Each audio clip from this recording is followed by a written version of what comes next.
Salam sejahtera Malaysia, denyut nadi suara rakyat bergema di channel ini. Jangan lupa tekan butang subscribe, like dan share. Malaysia kita punya, cintai Malaysiaku, kita jaga kita.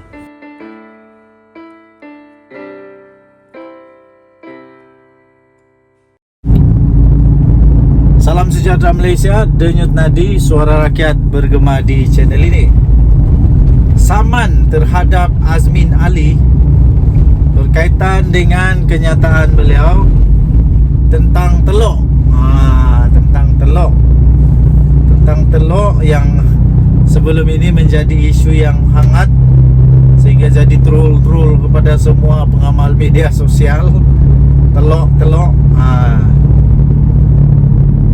isu tentang Saman ini sudah berlarutan, kalau saya tidak silap, kerana adanya kenyataan yang dianggap tidak betul yang telah dikatakan oleh Azmin Ali terhadap satu syarikat atau pengusaha atau pengimport telur di Malaysia yang dinafikan, dan mereka berkata itu fitnah, dan mereka mahu supaya Azmin Ali menarik balik dan mereka akan mengambil tindakan undang-undang lah.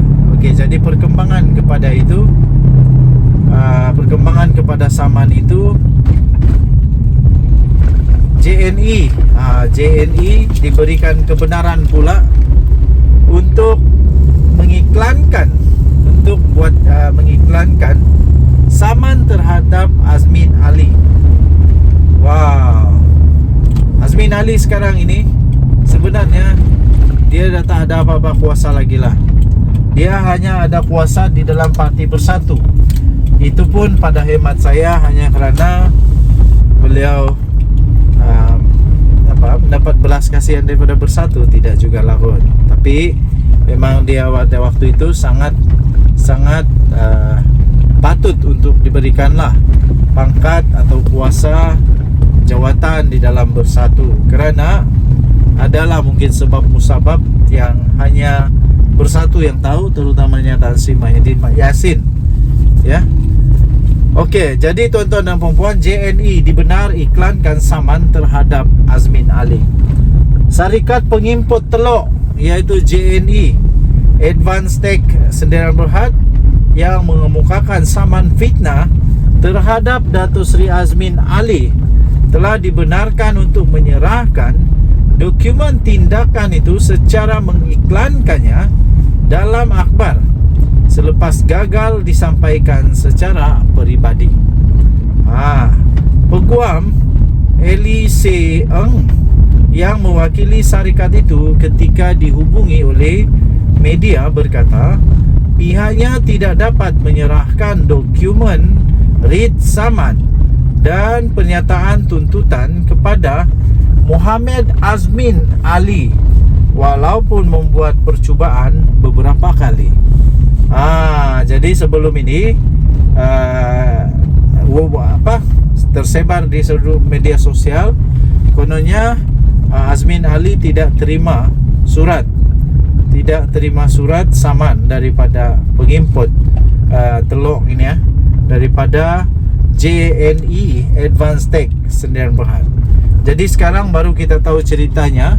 Rupa-rupanya kerana tak dapat nak serahkan dokumen itu by hand. Jadi kerana itu mahkamah membenarkan untuk mengemukakan saman fitnah itu melalui dalam iklan. Okey. Katanya dalam kenyataan itu, Timbalan Pendaftar Mahkamah Tinggi Rozana Hussein membenarkan permohonan anak guamnya itu untuk menyerahkan dokumen itu melalui penyampaian ganti dengan mengiklankan dalam akhbar pada Jumaat lalu ketika pengurusan kes saman berkenaan. Wow. Tak tahulah mana satu yang lebih best, dapat surat secara individu, secara personal, ataupun diiklankan. Kalau diiklankan seluruh planet tahu tu kena saman. Tapi memang seluruh planet dah tahu Azmin nak kena saman sebabkan dia figura besar Malaysia. Jadi kata peguam itu lagi, kami diarah oleh mahkamah untuk menyampaikan kertas kausa kepada Muhammad Azmin dengan menyiarkan notis di dalam akhbar tempatan.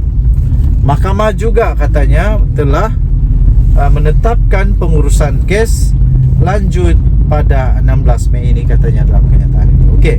Untuk mendapatkan berita yang lengkap tentang perkara ini, anda boleh melayari bharian.com.my bharian.com.my bertajuk JNE dibenar iklankan saman terhadap Azmin. Denyut nadi suara rakyat bergema di channel ini. Jangan lupa untuk tekan butang subscribe, like dan share. Bye-bye.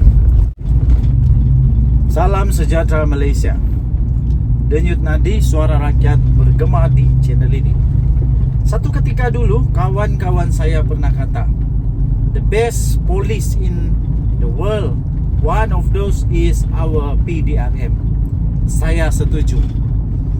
Buruk-buruk manapun PDRM, tapi tahukah anda PDRM antara penguat kuasa terbaik di dunia? Buktinya ya tuan-tuan dan puan-puan, sampai sekarang tidak ada penjenayah dengan mudah-mudah boleh hidup di Malaysia. Buktinya penjenayah-penjenayah antarabangsa tak mudah-mudah boleh masuk Malaysia, bermaharaja lela di Malaysia. Terbaru ini PDRM membuktikan bahawa PDRM memang badan penguat kuasa, penjaga keamanan negara Malaysia yang terbaik antara yang terbaik di dunia. Apabila PDRM berjaya menangkap, menahan ahli kongsi gelap daripada Taiwan. Wah, hebat tak kita punya risikan? Saya fikir risikan daripada polis Diraja Malaysia antara yang terbaik. Sebelum ada apa-apa berlaku yang buruk, sudah PDRM boleh hidup.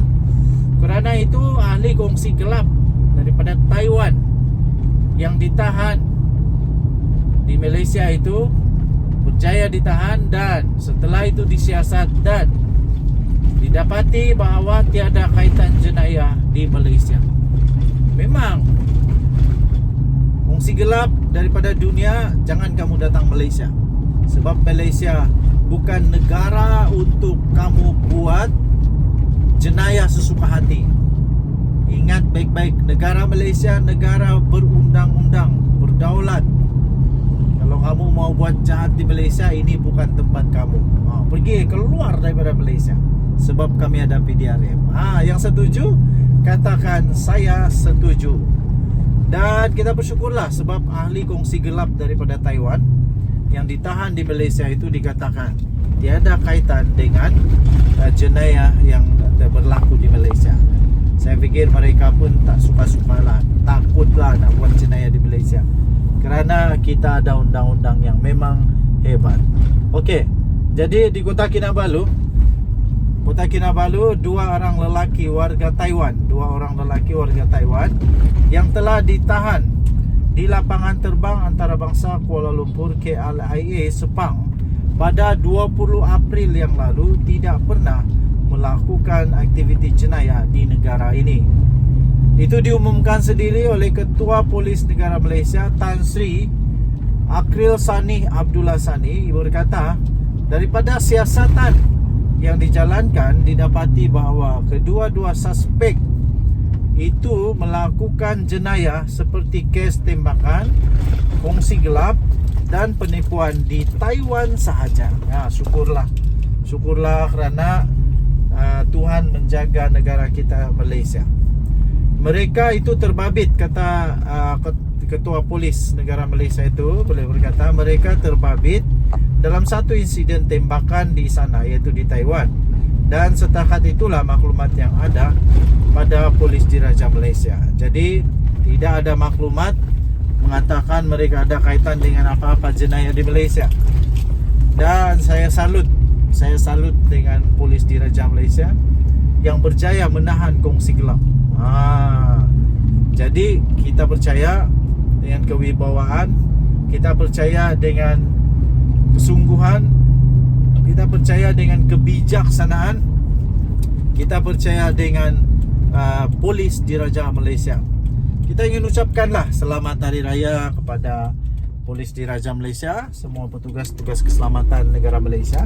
Selamat Hari Raya, Maaf Zahir Batin, dan semoga terus sihat dan sentiasa dalam keadaan yang selamat ketika menjalankan tugas.